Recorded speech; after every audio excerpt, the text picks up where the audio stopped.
Challengers. You guys have been doing absolutely fantastic. So this is kind of what to expect leaving the program. We did a little bit of this in our last 90-day challenge, so I really wanted to have a little more in-depth conversation with you guys on the end of the 90-day challenge. Okay, so here's a couple things we're going off of. All right, so real quick, I want to tell you guys all the 90-day challenge has been absolutely fantastic. You guys have been doing a fantastic job.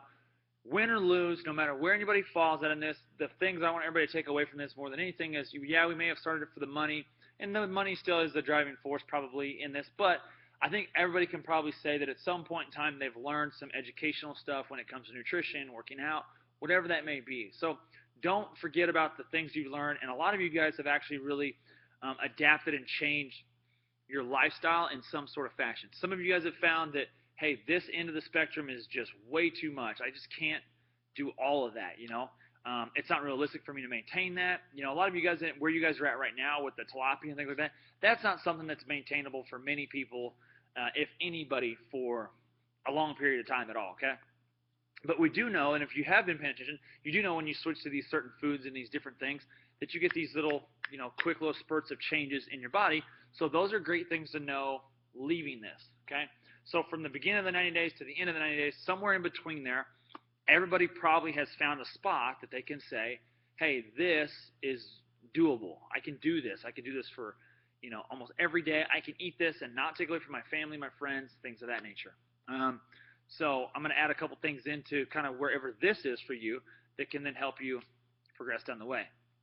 All right, so whatever that may be, remember, don't forget, you guys have learned so much. A lot of you guys have gotten some fantastic results, so don't walk away from this and feel like you didn't get anything from it, because I feel like everybody has been doing absolutely phenomenal, okay?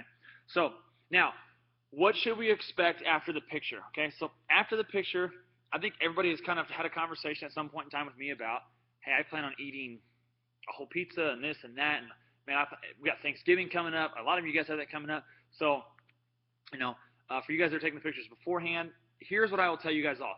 It is expected to have these urges that you want to eat and these things of that nature. Now, what I will tell you is, following this, okay, after this, you should be expecting about a 5 to 10 pound weight change, okay, in the up to maybe the down a little bit, more up for most people. 5 pounds, 10 pounds, okay, 10 pounds, I'm okay with the 10-pound mark. We kind of stop there, but anything beyond that for you guys, we shouldn't be jumping up much higher than that. Honestly, my personal opinion, about a 5 pound range is about the max that I'd like to see everybody fall into. Of course, we have some people that fluctuate between that. So now, going back to the food, it's typical for most people to want to indulge in some sort of food. Now, here's what I'll tell you, and I've told everybody about this: don't overindulge. Okay, it's really hard to not want to just go crazy, but the reason why I tell people not to do that is because you're still in a learning process here. Your body still has been depleted of all this stuff, so you have nothing in it, and we want to reintroduce food back into, okay? So we want to reintroduce to where the food kind of adjusts and makes our body do this. So this is the typical fluctuation we want, and this is where we can get continuous weight loss. We can adjust our body if we have this fluctuation. It's when we overindulge and we cause this overabundance of this that we can then never get back to this, and then we wind up getting into this routine here that probably most of us were in, where we just couldn't see results, where it was just this the whole time. Okay, so don't overindulge. All right, now a couple of you guys are gonna do it anyways, so that's fine. Here's a couple things: whether you're overindulging or you're gonna eat and then just relax. The biggest tip for me, I tell people, is eat something, give yourself a few minutes to let it digest, and then move on. Now, the things that will help with that digestion, and this is super important for you guys, is Greek yogurt was something that we had in our diet before. And if you like Greek yogurt, I would definitely recommend you guys going and getting Greek yogurt, okay? Greek yogurt being ate prior to this food feast that you may be doing is going to be your best friend. It's going to prevent your stomach from being absolutely miserable, okay, for hours on end. You may be miserable still, but the time frame is going to be a lot shorter. So Greek yogurt is one thing.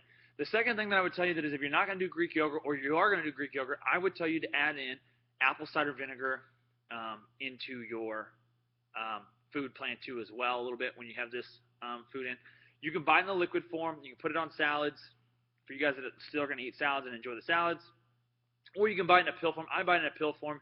It's just so much easier. I don't like the smell of apple cider vinegar. So the pill still smells like apple cider vinegar, but if you throw it in, drink some water, and then I go in to eat food, it usually helps with digestion, helps break down the food a little bit better. So those two things, okay, are going to help you guys with digestion after the food there, okay? So that's kind of what I would recommend right after the challenge, or right after you take your picture and you decide to have this first big meal that you guys are discussing, okay? So once again, I would not suggest doing a crazy huge meal. Give yourself some time. All right, so this is video number 1, kind of what to expect right afterwards. Okay, make sure you check out the other videos so you can get the information on some other stuff, as well as what food to kind of do and workouts to do post 90-day challenge.